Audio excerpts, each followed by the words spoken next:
Kalos Andomosika. Kur'an'ın hükmüne uygun.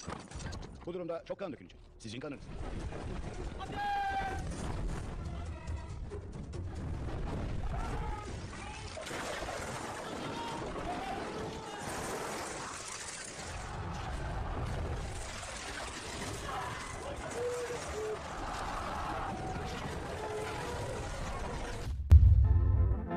Halo, assalamualaikum sobat semuanya. Semoga masih dalam keadaan sehat dan lancar dalam segala hal.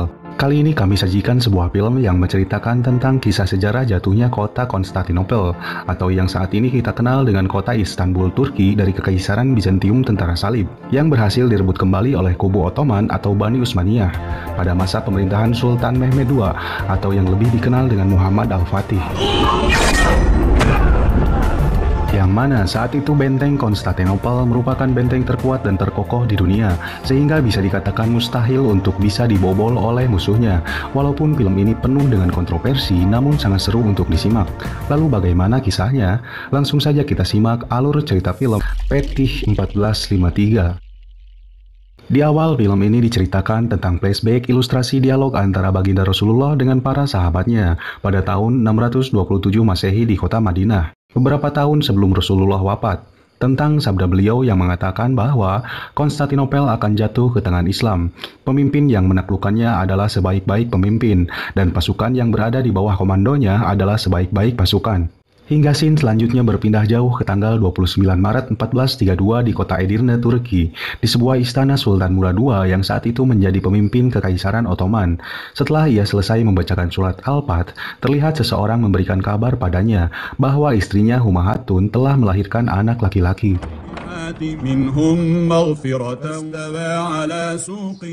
Sağlıklı bir erkek evlat dünyaya getirdi sultanım. Peygamber Efendimiz'e hürmeten adı Mehmet olsun. Adını ben verdim, kaderini Allah versin. Atas kelahiran anaknya itu, banyak keajaiban yang terjadi, seperti tanaman yang tumbuh subur, banyaknya wanita melahirkan anak kembar laki-laki, dan sebagainya. Singkat cerita, saat itu Mehmet sudah berusia 19 tahun. Terlihat dia sedang melakukan latihan berpedang dengan sahabatnya yang bernama Hasan. Dia adalah seorang kesatria pasukan Utsmaniyah yang sangat loyal. Bahkan ayahnya meninggal syahid dalam tragedi pengepungan Kosovo pada masa pemerintahan Sultan Murad. Saat itu Mehmet sudah menikah dengan seorang wanita bernama Gulbahar dan mempunyai seorang anak laki-laki bernama Bayezid. Walaupun saat itu mereka harus terpisah dari istana Edirne dan tinggal di pengasingannya di kota Saruhan Sancagi. Semua itu terjadi ketika 5 tahun yang lalu, di mana saat itu Mehmet naik tahta menjadi seorang sultan pada usia 12 tahun. Dikarenakan ayahnya Sultan Murad saat itu tak mampu meredam konflik antara penasehat dan pemberontaknya. Namun saat itu pula, Sultan Mehmet kecil digulingkan oleh Perdana Menteri yang bernama Halil Pasha di masa pemerintahan ayahnya, kemudian kembali mengangkat ayahnya untuk menjadi sultan, dengan alasan kekhawatiran akan ancaman yang lebih besar dari tentara salib, karena saat itu kerajaan Utsmaniyah dipimpin oleh seseorang yang belum dewasa. Lalu setelah mereka selesai berlatih, seorang pembawa pesan datang dari istana Edirne dengan membawa sepucuk surat yang ternyata mengabarkan akan kematian ayahnya. Saat itu pula Mehmet kembali naik tahta secara sah dan dengan segera mendatangi jasad ayahnya di istana Edirne.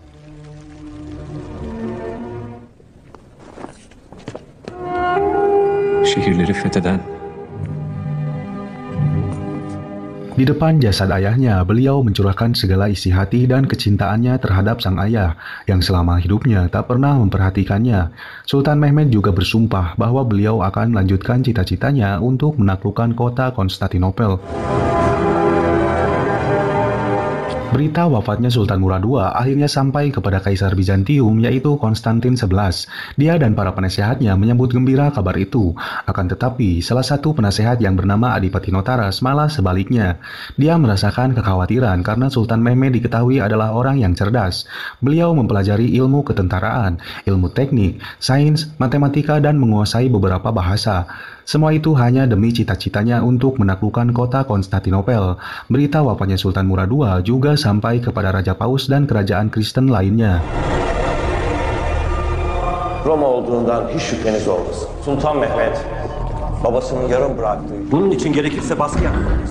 Ben Sultan Mehmet'in babasından daha cesur ve akıllı olduğunu düşünüyorum. Di awal masa pemerintahan Sultan Mehmet, banyak penduduk yang meragukan kepemimpinan beliau karena sebelumnya beliau pernah digulingkan dari kekuasaannya, tapi beliau malah kembali mengangkat Halil Pasha, orang yang telah menggulingkannya dari tahta tempo hari sebagai Perdana Menterinya. Makamınıza yaraşır bir şekilde yanımda durunuz. Ne yaptıysak devletimiz içindi. O zamanlar çok gençtiniz sultanım. Şahabettin Zanos ve Saruca vezirlerinden olacak. Seni başvezirim yapıyorum. Sen ne dersin Halil Paşa? Hari demi hari berlalu. Pada saat beliau sedang mengadakan rapat dengan penasehatnya, datanglah utusan dari Kaisar Konstantin. Dia mengirimkan surat perdamaian dan menunjukkan seakan memperkeruh suasana dengan cara meninggikan Pangeran Orhan, yaitu salah satu pangeran di Kesultanan Utsmani yang saat itu dijadikan sandra di Konstantinopel. Dan selama itu pula, Sultan Mehmed harus membayar upeti yang kini menjadi naik sebanyak 300.000 koin. Sultan Mehmed berjanji akan membalas surat tersebut dan menerima perjanjian damai. Beliau juga menyuruh Halil Pasha untuk mengirimkan surat perjanjian damai kepada Raja Hungaria, Polandia, Raja Serbia, serta Paus. Namun hal ini tak disetujui oleh penasehat Jaganos Pasha. Akan tetapi Sultan Mehmed menjelaskan itu adalah sebagai langkah awal untuk misi penaklukan, supaya beliau bisa fokus menyerang Konstantinopel tanpa bermusuhan dengan kerajaan Kristen yang lain. Çekilebilirsiniz. Emriniz olur sultanım. Pada suatu malam, Sultan Mehmed bermimpi bertemu dengan Utsman, yaitu kakek moyangnya sendiri. Dalam mimpi tersebut, Utsman berpesan bahwa Sultan Mehmedlah yang akan membuat Kekaisaran Ottoman menjadi lebih besar, serta beliaulah pemimpin yang telah diramalkan Rasul untuk menaklukkan kota Konstantinopel. Setelah mendapat mimpi itu, Sultan Mehmed langsung mengutarakan rencananya kepada para penasehatnya untuk membuat 100 kapal dan 3 meriam raksasa dalam waktu setahun, seolah-olah saat itu akan terjadi peperangan. Mendengar berita tersebut, Perdana Menteri Halil Pasha menyatakan keberatan. Menurutnya rencana tersebut hanya akan membuat kekuasaan semakin menyusut, karena khawatir rencananya itu akan mengarah kepada perang salib baru. Namun sanggahan tersebut ditolak mentah oleh Sultan Mehmed, dan beliau berkata, hidup adalah untuk mencatatkan sejarah, bukan untuk menjadi seorang pengecut.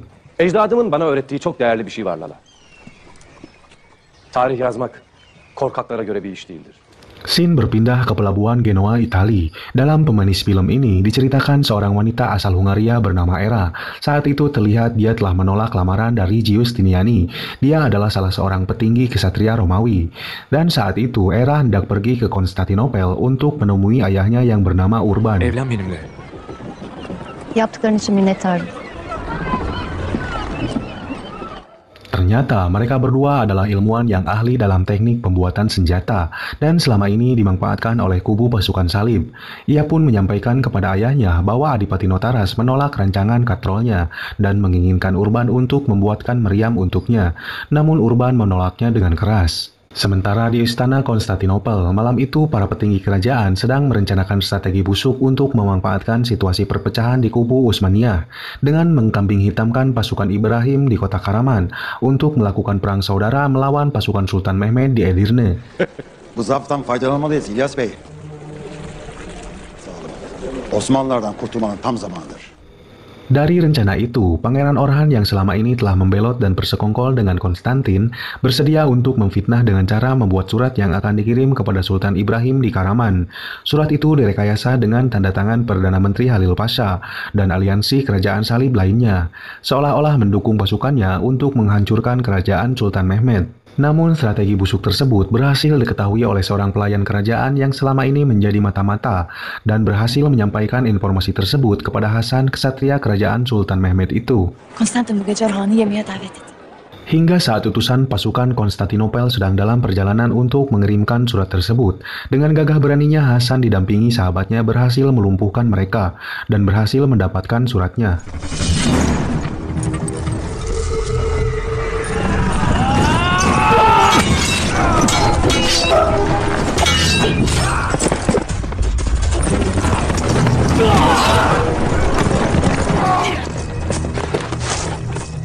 Kemudian dengan segera dia memberikan surat itu kepada Sultan Mehmed. Dari sana pula Sultan Mehmed terlihat geram karena mengetahui orang dalamnya selama ini telah membelot secara halus untuk menggulingkannya. Dari kejadian itu, Ibrahim dari Karaman langsung membatalkan rencana penyerangan melawan Sultan Mehmed itu karena mereka telah mengetahui surat persekongkolan itu telah berhasil direbut oleh pihak kerajaan Sultan Mehmed. Lalu dari konflik tersebut, Sultan Ibrahim langsung mengumumkan berita untuk menyerah dan menginginkan perjanjian damai dengan Sultan Mehmed. Kemudian beliau langsung memerintahkan untuk membawa Sultan Ibrahim pengkhianat itu ke hadapannya demi memperbaiki hubungan aliansi sesama kerajaan Utsmaniyah. Belki kaderin böyle yazılmıştır. Yoksa ölümün elimden olacak. Sultan Mehmed juga memanggil Perdana Menteri Halil Pasha dan menanyakan tentang isi surat itu yang terdapat tanda tangannya, walaupun Halil Pasha tak mengakui dan telah mengetahui akan fitnah yang ditujukan padanya. Dari sana pula, Sultan Mehmed memberikan pelajaran kepada seluruh bawahannya dengan menghukum siapapun orang yang terindikasi untuk menjadi pengkhianat dalam pemerintahannya. Semua itu dia lakukan untuk menguji kesetiaan semua orang kepercayaannya. Halil Pasha saat itu tahu bahwa Sultan Mehmed marah besar. Dia telah berpasrah diri untuk dihukum mati. Malam itu pula Sultan Mehmed memanggilnya. Sultanımız size emretmiş paşam. Allah. Eşhedü enne Muhammeden abduhu ve resuluhu.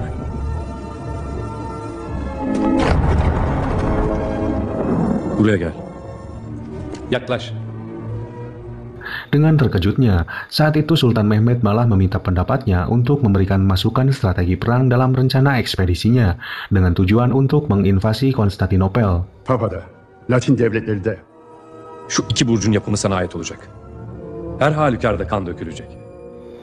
Dari pertemuan itu, keesokan harinya Halil Pasha dipercaya untuk memimpin pembangunan benteng yang diberi nama Kastil Rumelia di Bogaskesen, yang terletak di sebuah bukit di sisi Eropa dari Selat Bosporus, dengan tujuan untuk mencegat seluruh bantuan dari Eropa yang menuju Konstantinopel. Keputusan pembangunan benteng itu begitu mendadak dan sangat mengejutkan pihak Konstantinopel. Sultanımız! Şehrimizi açlığa mahkum edecek. Kuşatmaya hazırlanıyor. Burnumuzun dibine gelmiş, hisar yapıyor. Kardeşlerime haber verin. Ordularını toplayıp buraya gelsin. Saat itu pula Kaisar Konstantin XI dengan segera mengirimkan surat kepada aliansinya, terlebih kepada Raja Paus untuk menanggapi apa yang telah dilakukan Sultan Mehmed. Dia juga meminta kesatria Romawi Giustiniani untuk bersedia datang ke Konstantinopel, membawa pasukannya serta membantu pertahanan. Mereka berencana membentuk tentara yang tangguh untuk menakuti dan mengurungkan niat Sultan Mehmed. Namun ketika itu Sultan Mehmed tahu bahwa aliansi mereka sedang dalam masalah. Kondisi Prancis dan Inggris saling berperang, sedangkan Jerman sedang menghadapi konflik internal, hingga kecil kemungkinan untuk mereka bisa membantu Konstantinopel. Sefere çıkacağız. Kendi çıkarlarını da fetihten yana görmeye başlasan iyi olacak. Kondisi mereka sangat tertekan dan tak ada pilihan lain kecuali penggabungan gereja agama Ortodok terhadap Katolik. Walaupun semua rakyat Konstantinopel yang beragama Kristen Ortodok saat itu sangat keberatan dan kecewa atas keputusan kaisarnya yang menjual agama demi ambisinya. Geçmişte bize yaptıklarını unuttunuz mu? Her halükarda Konstantin'e bir haberci yok. İmanımızı elimizden almaya çalışıyorlar.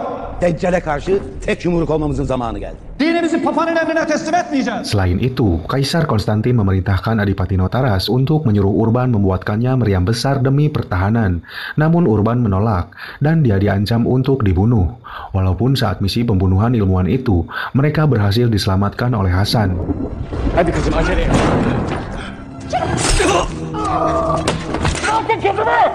Çekil. Çek.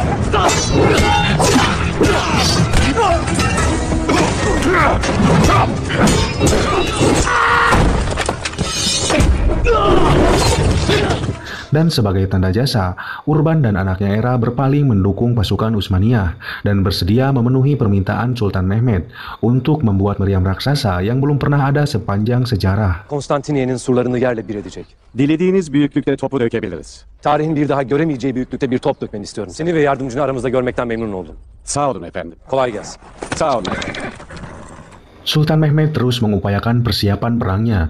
Beliau menyuruh Hasan untuk terus mengawal pembuatan meriam raksasa oleh ilmuwan itu. Hingga akhirnya saat itu Hasan dan Era terlibat percintaan secara diam-diam.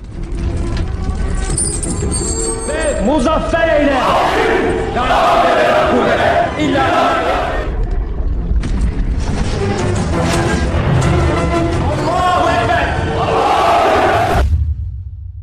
Setelah semua perlengkapan sudah siap, dengan cerdiknya Sultan Mehmed segera mengatur strategi perang, termasuk dengan mengirimkan hadiah kepada Kaisar Hungaria dan kerajaan Kristen yang berdekatan dengan Konstantinopel demi perjanjian damai, dengan tujuan supaya tidak ikut campur dan berpotensi untuk bisa bersekutu dengan Konstantinopel.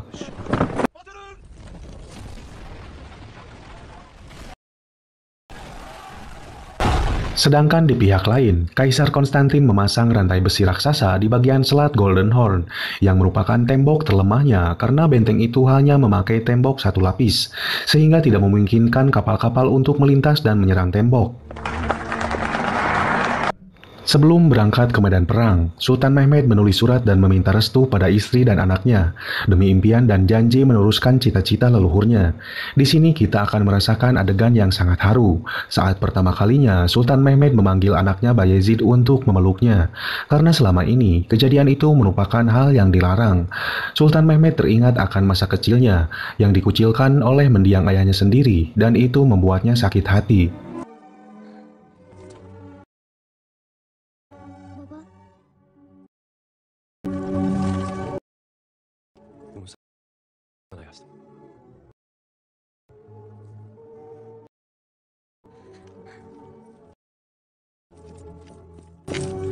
Dan rencana invasi pun telah matang. Meriam-meriam raksasa itu dibawa ke medan pertempuran dengan menggunakan tenaga lembu dan manusia.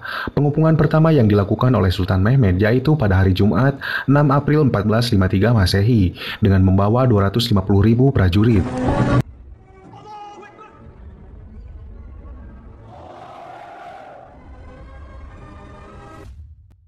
Dişlerini gırtlağımıza geçirmek, himayesindeki sınırlarımızı, yüreği iman dolu halkım, Tanrı bizimledir. Bilgi kapısı sende Nikola Mozonigo. Kreska kapısı. Bu sarayından Eğri kapıya doğru konuşlan. Emredersiniz sultan. Komutan Kontarini. Birliklerine burada olacak. Emredersiniz Yüce Süleyman Paşa. Donanmamızın Haliç'e girmesi şart. Bulgarya kapısı. Yarmanyalı John. Emredersiniz. Sen Galata sırtlarını tutacaksın. Emredersiniz sultanım. Şövalye Justinien. Emredin efendim. Hasan, sen usta askerlerinin başında olacaksın. O kapıdan tek bir Türk'ün geçmesine izin vermeyeceğim. Sebelum melakukan penyerangan, Sultan Mehmed memberikan pilihan kepada Kaisar Konstantin XI antara menyerahkan kota Konstantinopel dengan jalan damai atau dengan cara berperang dengan pertumpahan darah. Bu durumda çok kan dökülecek. Sizin kanınız. Biz yarım kalanı tam etmeye geldik. Dengan angkuhnya, Kaisar Konstantin memilih untuk berperang, hingga peperangan pun tak dapat dihindarkan.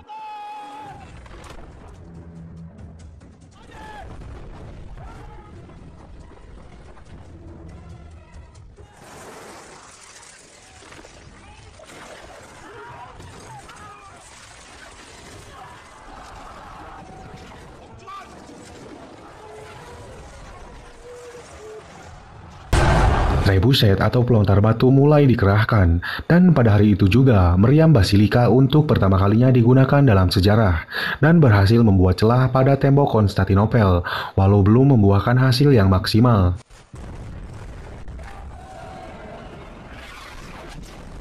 Karena meriam itu hanya bisa ditembakkan jika dalam keadaan dingin, membuatnya hanya bisa menembak antara 5-7 kali dalam sehari, sehingga celah tersebut berhasil ditutup kembali oleh pasukan Konstantinopel. Banyak korban berjatuhan di kubu Sultan Mehmed karena pasukan infanterinya diserang habis-habisan oleh arteri atau pemanah, serta serangan mematikan oleh yang lebih dikenal dengan semprotan api Yunani. Hingga dalam peperangan hari pertama itu akhirnya dimenangkan oleh Konstantinopel.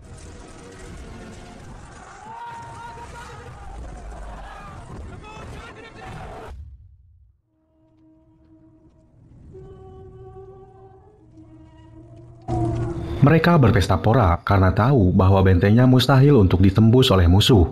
Dalam gencatan senjata itu, 5 hari setelah penyerangan pertama, Sultan Mehmed memerintahkan kepala penggali yang bernama Mustafa untuk membuat terowongan bawah tanah secepat mungkin demi bisa menembus benteng megah itu.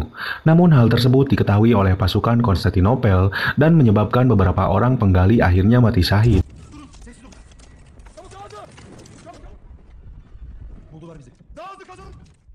Boşuna ölmüş olmayacak.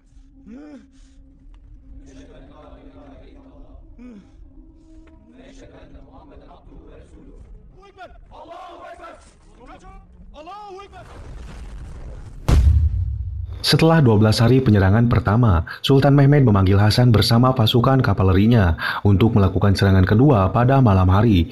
Namun serangan ini juga gagal karena mereka harus berhadapan dengan pasukan Giustiniani di garis depan. Helepolis atau menara berjalan pembawa infanteri itu habis dihancurkan oleh pasukan Giustiniani dan hampir membuat Hasan tewas dalam serangan ini.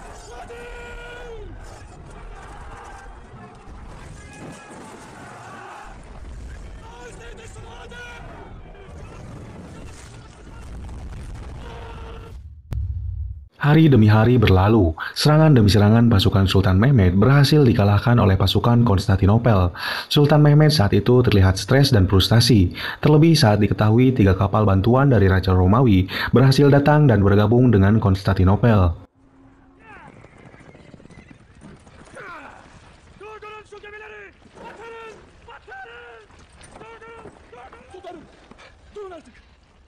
Namun Sultan Mehmed tetap bertahan di arena peperangan dan memilih menyendiri di dalam tendanya selama berhari-hari. Semua pasukan dibuat bingung dan mulai tak mempunyai semangat tempur. Hingga akhirnya di tengah rasa frustasi itu, datanglah seorang guru spiritualnya, yaitu Syekh Agung Samseddin. Dalam kunjungannya ke medan perang, Syekh Agung mengajak Sultan Mehmed untuk membuktikan apa yang telah dia mimpikan, yaitu bertemu dengan mendiang salah satu syuhada bernama Abu Ayyub dan menunjukkan makamnya yang selama ini tak pernah diketahui. Abu Ayyub pernah ikut serta dalam pengepungan Konstantinopel bersama pasukan Islam. Beliau tidak pernah meninggalkan tempat tersebut hingga akhir hayatnya. Syekh Agung juga telah meminta petunjuk bahwa dalam penyerangan kali ini dia melihat kemenangan. Beliau juga berpesan kepada Sultan Mehmed agar tidak menyerah, karena apabila Sultan Mehmed tidak melakukannya sekarang, beliau tidak akan pernah bisa melakukannya lagi.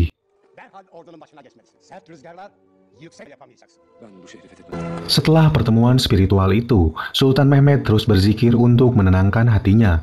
Lalu seketika beliau menemukan strategi yang sangat luar biasa. Pada malam hari, Sultan Mehmed memerintahkan pasukannya menyeret kapalnya melewati jalan darat melalui pegunungan dan hutan untuk bisa sampai ke Teluk Golden Horn, tempat terlemah Konstantinopel yang saat ini mustahil untuk dilewati. Strategi tersebut tak pernah terpikirkan sebelumnya oleh Kaisar Konstantin, sehingga membuat mereka panik dan kalang kabut.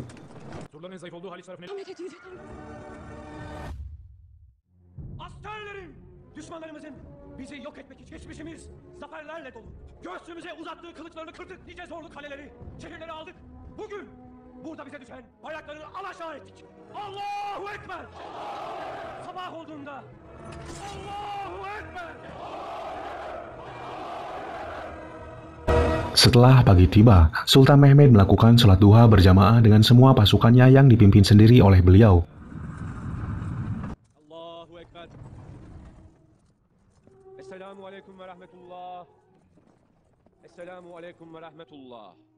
Setelah itu ledakan bawah tanah yang menghancurkan pondasi benteng Konstantinopel menandakan bahwa perang dimulai.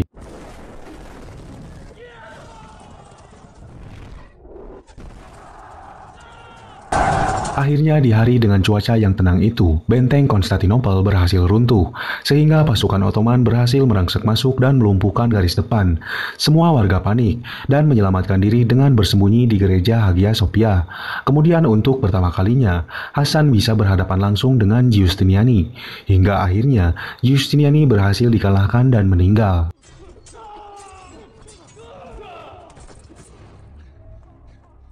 Sementara dalam situasi darurat itu, petinggi kerajaan Adipati Notaras menyuruh Kaisar Bizantium Konstantin XI untuk melarikan diri dari istana.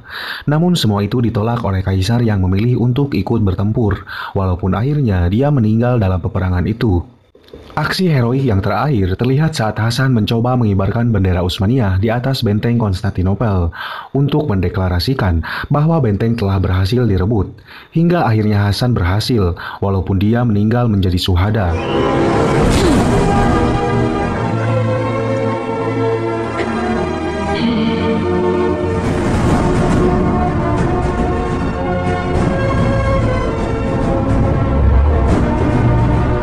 Akhirnya Sultan Mehmed bersama pasukannya berhasil merebut kembali Konstantinopel yang telah lama dikuasai oleh Bizantium.